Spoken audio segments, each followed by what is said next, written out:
السلام علیکم۔ رہبر group of institutions آپ کا خیر مقدم کرتا ہے۔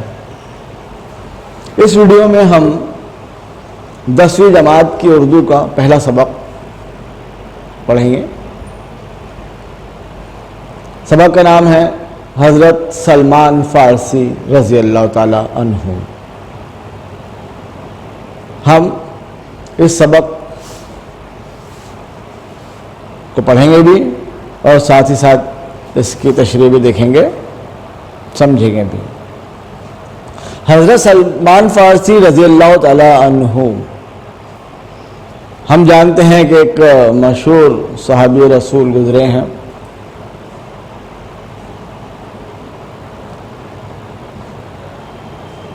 آپ کے حضرت سلمان کے نام سے ظاہر ہے سلمان فارسی، کہ آپ کا تعلق فارس سے تھا۔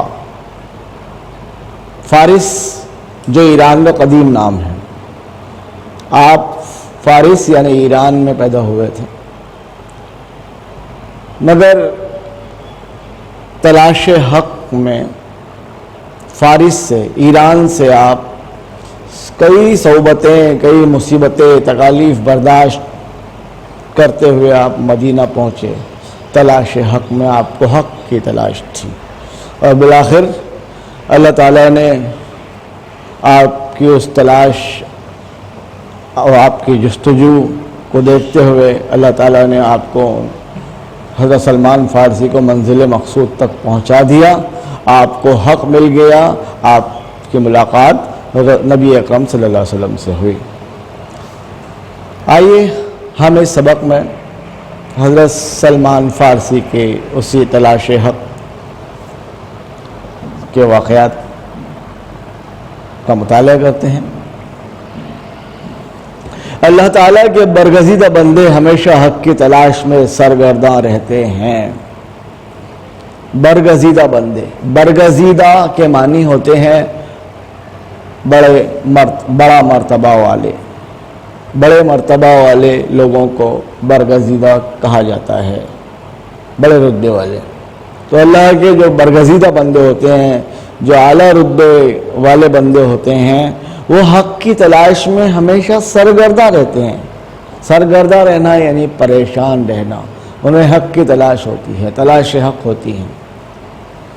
ان کی استقامت اور ثابت قدمی میں اس راہ کے مصائب کبھی مانے نہیں ہوتے، اور وہ تکلیفوں کا سامنا کرتے ہوئے آگے بڑھتے رہتے ہیں۔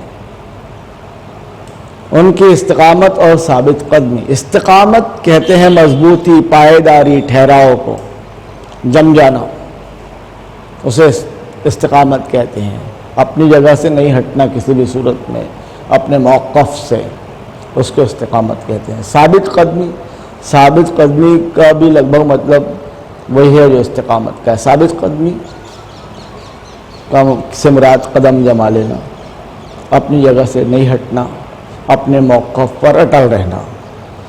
تو ثابت قدمی اور استقامت کی ہم نے معنی دیکھیں۔ مصائب، مصائب جمع ہے مصیبت کی، مصیبت کی جمع ہے مصائب۔ معنی سے مراد ہے رکاوٹ۔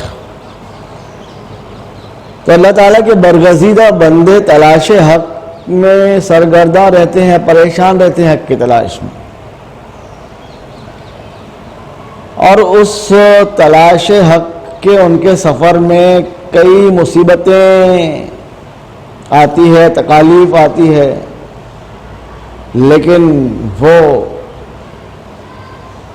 تکالیف، وہ مصیبتیں ان کے لیے رکاوٹ نہیں پیدا کرتی۔ ان تکالیف سے، مصیبتوں سے ان کی ثابت قدمی اور استقامت پر کوئی فرق نہیں پڑتا، وہ اپنے تلاش حق کا سفر جاری رکھتے ہیں۔ ان کی استقامت اور ثابت قدمی میں اس راہ کے مصائب کبھی بھی مانے نہیں ہوتے، اور وہ تمام تکلیفوں کا سامنا کرتے ہوئے آگے بڑھتے رہتے ہیں۔ ان کا تلاش حق کا سفر جاری رہتا ہے، مصیبتوں اور مشکلات کا سامنا کرتے ہوئے بھی۔ انہیں اپنی ذات کا خیال رہتا ہے، نہ مال و متاع کی فکر، عیش و آرام کی لذتوں میں ان کا دل للچاتا ہے، نہ صحراؤں اور پہاڑوں میں گھبراتا ہے۔ ان کا ایک ہی مقصد ہوتا ہے، تلاش حق، حق مل جائے۔ نہ وہ انہیں اپنے جسم، اپنی جان، اپنی ذات کا خیال رہتا ہے، نہ مال و دولت کی فکر ہوتی ہے، نہ وہ دنیا کی عیش و دولت، عیش و آرام کی لذتوں میں ان کا دل للچاتا ہے، اور نہ ہی صحراؤں اور پہاڑوں سے وہ گھبراتے ہیں۔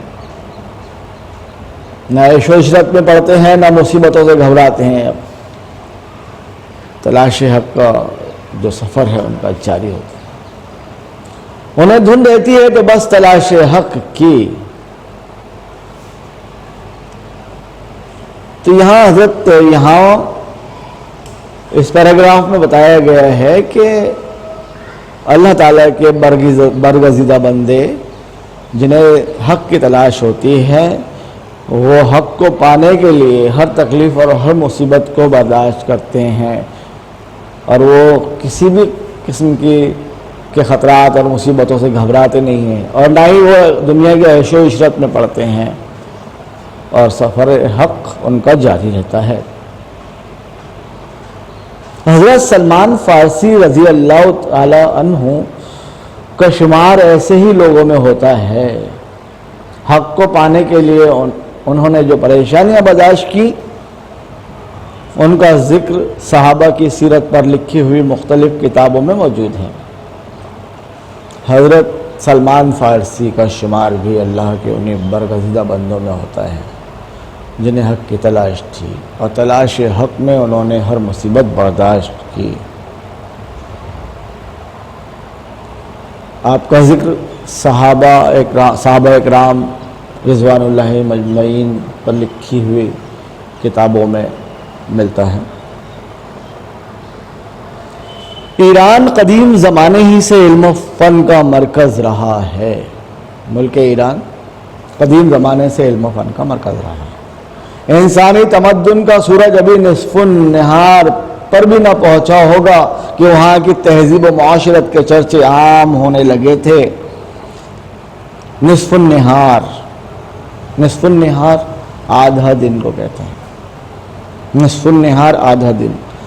انسانی تمدن یعنی سویلائزیشن، انسانی تمدن کا سورج ابھی نصف النہار پر بھی نہ پہنچا ہوگا، یعنی کہ ابھی دنیا پوری طرح مہذب نہیں ہوئی تھی، سویلائز نہیں ہوئی تھی، سویلائزیشن کے دور سے گزر رہی تھی۔ تہذیب و تمدن سے دنیا آشنا نہیں تھی پوری طرح۔ انسانی تمدن کا سورج ابھی نصف النہار پر بھی نہ پہنچا ہوگا کہ وہاں کی تہذیب و معاشرت کے چرچے عام ہونے لگے تھے۔ دنیا تہذیب سے نا آشنا تھی، پوری طرح مہذب نہیں ہوئی تھی، سویلائز نہیں ہوئی تھی، لیکن اس دور میں بھی ایران کی تہذیب و معاشرت کے چرچے عام ہونے لگے تھے۔ ایران میں تہذیب اور تمدن پایا جاتا تھا۔ مجوسیوں نے زرتشتی مذہب کو عام کرنے میں کوئی کسر اٹھا نہ رکھی تھی۔ مجوسی کہتے ہیں آتش پرستوں کو، آگ کے پوجنے والوں کو مجوسی کہا جاتا ہے۔ قدیم ایران کا جو مذہب تھا وہ مجوسیت تھا۔ وہاں کے لوگ آگ کی پوجا کرتے تھے اور زرتشت کو مانتے تھے۔ زرتشت جو مجوسیوں کا جو ہے یہ رہبر اعلیٰ تھا، ان کا پیشوا تھا، اور مجوسیت زرتشت کی تعلیمات ہی جو ہے، زرتشت کی تعلیمات پر مجوسی چلا کرتے تھے۔ تو مجوسیت کو زرتشتی مذہب بھی کہتے ہیں، زرتشت کا مذہب بھی کہتے ہیں، کیونکہ وہ زرتشت کی تعلیمات پر عمل کرتے تھے۔ مجوسیوں نے زرتشتی مذہب کو عام کرنے میں کوئی کسر اٹھا نہ رکھی تھی۔ وہاں کے جو آتش پرست تھے، آگ کو پوجنے والے تھے، انہوں نے اپنے مذہب جو یعنی مجوسیت تھا، یا زرتشتی مذہب تھا، اس کو عام کرنے میں کوئی کمی انہوں نے باقی نہ رکھی تھی۔ یہاں ایک محاورہ استعمال ہوا ہوا ہے کوئی کسر اٹھا نہ رکھنا، کوئی کسر اٹھا نہ رکھنا یعنی کوئی کمی باقی نہیں رکھنا۔ تو مجوسیوں نے بھرپور کوشش کرتے رہے وہ کہ ان کا مذہب یعنی مجوسیت یا زرتشتی مذہب عام ہو جائے۔ دنیا کی اولین حکومت کا قیام وہی عمل میں آیا۔ بات ایران کی ہو رہی ہے۔ ایران جو بہت پہلے تہذیب و تمدن سے آشنا ہو گیا تھا، بہت پہلے متمدن ہو گیا تھا، جبکہ دنیا میں تہذیب و تمدن سے آشنائی نہیں تھی۔ مجوسیت وہاں کا مذہب تھا اور مجوسی اپنے مذہب کو پھیلا رہے تھے، اور اسی ایران میں دنیا کی اولین حکومت کا قیام بھی ایران میں عمل میں آیا۔ جو حکومتوں جب قبائلی دور کے بعد سویلائزیشن کے بعد لوگ تہذیب و تمدن سے آشنا ہوئے تو حکومت قائم کی گئی، تو پہلی حکومت جو ہے اولین حکومت وہ ایران میں ہی قائم ہوئی تھی۔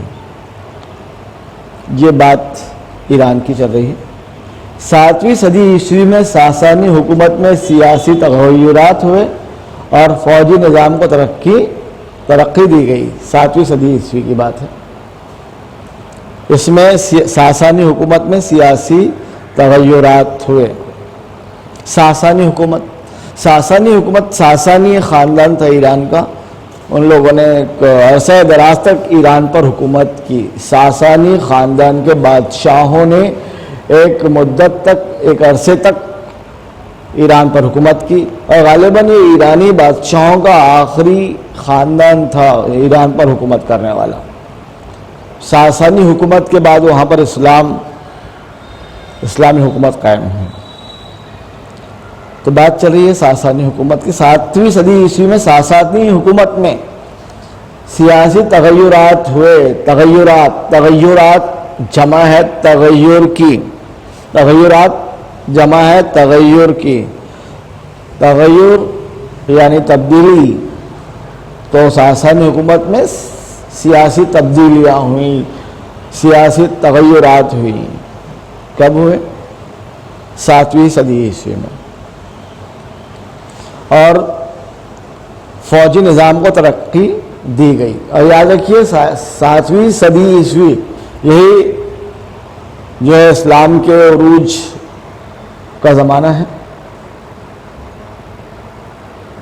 حضرت سلمان فارسی رضی اللہ تعالیٰ عنہ ان تبدیلیوں کو دیکھتے رہے، مگر حق کو پانے کی لگن ان کے دل میں کروٹیں لیتی رہی۔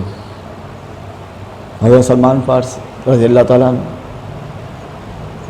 مشاہدہ کر رہے تھے ایران میں جو سیاسی تغیرات ہو رہے تھے، تبدیلیاں ہو رہے تھے، مگر ان کو تو ایک لگن تھی، اور وہ لگن تھی کہ حق کو کسی طرح پالے۔ حضرت سلمان کے والد یزخشان بن مرسلان، حضرت سلمان فارسی کے والد کا نام بتایا گیا ہے یہاں پر، یزخشان بن مرسلان ان کے والد کا نام ہے، یزخشان بن مرسلان۔ حضرت سلمان رضی اللہ تعالیٰ عنہ کے والد یزخشان بن مرسلان اصفہان کے گاؤں جیان کے ایک بڑے مجوسی زمیندار تھے۔ حضرت سلمان کے والد جن کا نام یزخشان بن مرسلان بتایا گیا ہے، وہ ایران کا ایک شہر ہے اصفہان ایران کا ایک شہر ہے۔ تو اصفہان کے ایک گاؤں جیان کے ایک بڑے مجوسی زمیندار تھے، ایک بہت بڑے زمیندار تھے، مجوسی زمیندار تھے، وہ بھی مجوسی تھے۔ ظاہر سی بات ہے ایران میں وہاں سے سارے لوگ مجوسی تھے، اس وقت آتش پرست تھے، آگ کے پوجنے والے تھے۔ وہ ایک بہت بڑے مجوسی زمیندار تھے۔ اصفہان ایران کا شہر ہے، اصفہان کا ایک گاؤں ہے جیان، وہاں کے بڑے زمیندار تھے حضرت سلمان کے والد، جن کا نام یزخشان بن مرسلان تھا۔ کسی وجہ سے انہوں نے جیان سے ترک وطن کر کے حرم السکونت اختیار کر لی تھی۔ اب رہنے والے تھے تو وہ تھے جیان کے، جیان جو اصفہان کا ایک گاؤں تھا۔ لیکن انہوں نے کسی وجہ سے ترک وطن کر لیا تھا. ترک وطن کرنا یعنی ہجرت کرنا. ترک وطن کرنا، وطن کو چھوڑ دینا، ہجرت کرنا. انہوں نے کسی وجہ سے ہجرت کر لی، جیان سے ترک وطن کر لی اور ہرمز میں سکونت اختیار کر لی. سکونت اختیار کرنا یعنی رہنا، قیام کرنا، بس جانا. سکونت اختیار کرنا، بس جانا. تو وہ حضرت سلمان کے والد اصفہان کے گاؤں جیان کے رہنے والے تھے. کسی وجہ سے وہ جیان سے ہجرت کر کے ہرمز چلے گئے اور وہیں پر بس گئے. اسی گاؤں میں حضرت سلمان پیدا ہوئے. حضرت سلمان اسی گاؤں میں پیدا ہوئے. کس گاؤں میں؟ ہرمز میں. ان کا پہلا نام ماہویہ تھا. حضرت سلمان فارسی کا پہلا نام ماہویہ بتایا گیا، ماہویہ تھا. وہ اپنے والد کے لیے دنیا کی ساری چیزوں سے زیادہ محبوب تھے، اسی لیے بچپن سے ان کا بہت زیادہ خیال رکھا جاتا تھا.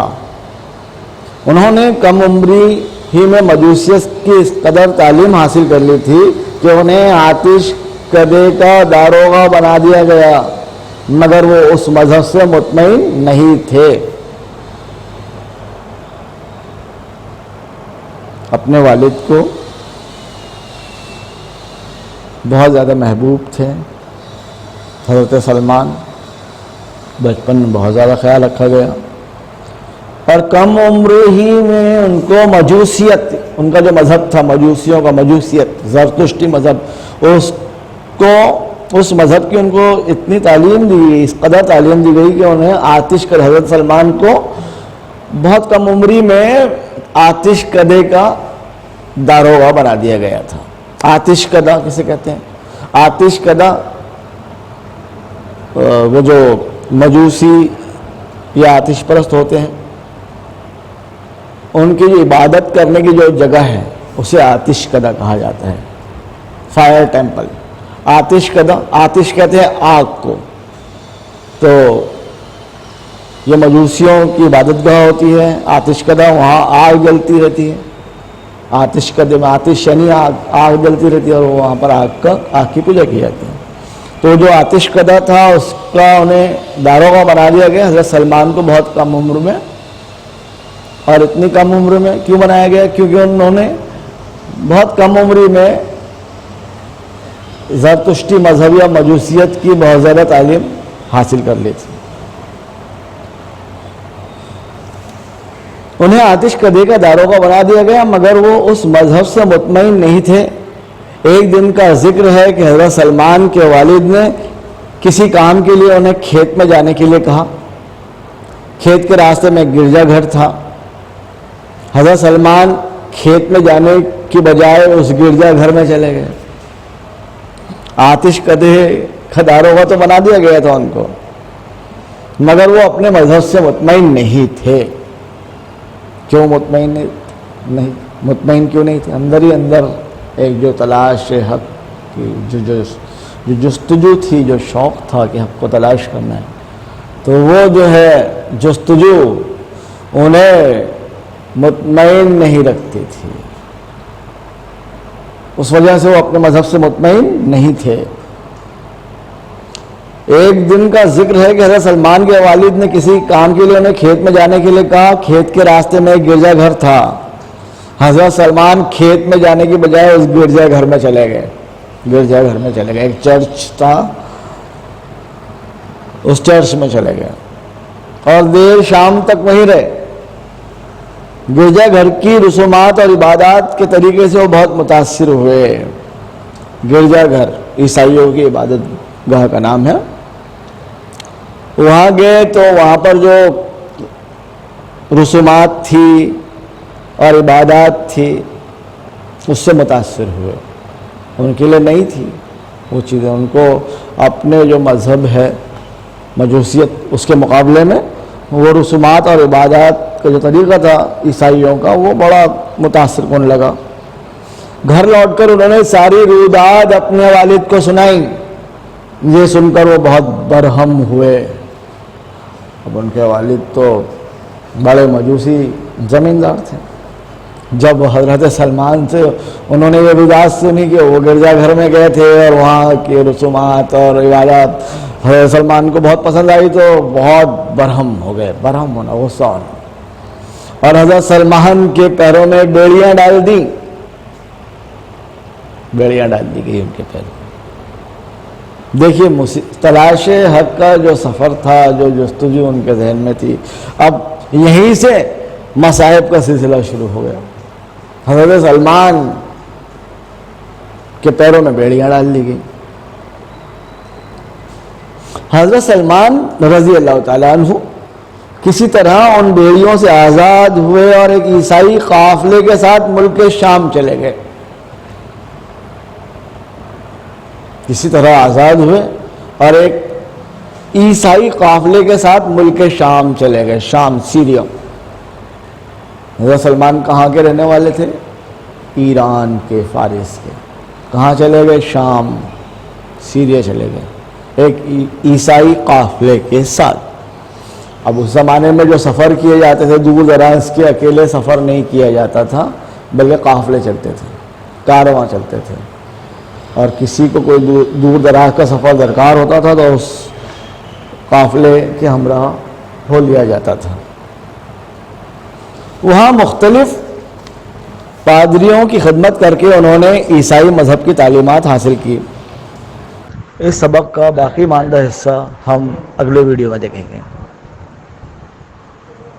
آپ نے اس ویڈیو کو بغور سماعت فرمایا، دیکھا، بہت بہت شکریہ.